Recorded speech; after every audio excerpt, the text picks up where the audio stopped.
Alors la troisième question, c'est quel conseil est-ce que vous pourriez donner à des célibataires qui souhaitent connecter, comme vous avez pu le faire mutuellement, avec la bonne personne?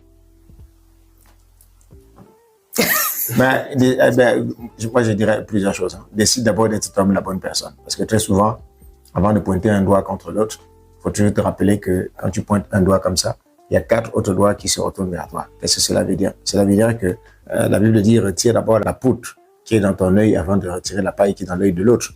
Parce qu'en fait, la poutre, c'est quelque chose, je sais pas si tu vois ce que c'est qu'une poutre, c'est quelque chose avec lequel on construit. La paille, c'est tout léger. Et très souvent, les gens, quand il est question du choix du conjoint, ils vont être beaucoup plus exigeants vis-à-vis du conjoint qu'ils vont choisir et ils ne sont pas aussi exigeants vis-à-vis d'eux-mêmes.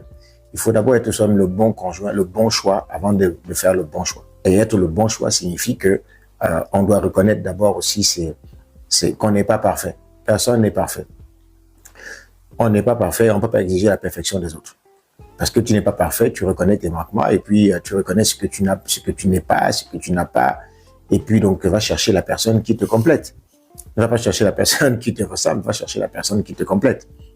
Parce que en te complétant, elle sera véritablement, ou la personne en tout cas, sera différente de toi.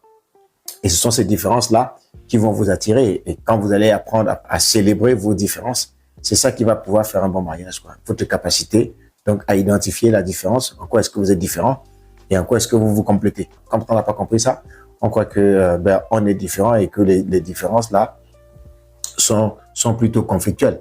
C'est parce qu'on ne comprend pas que derrière les différences, il faut apprendre à célébrer ces différences-là et comprendre que ces différences-là nous aident à nous complémenter.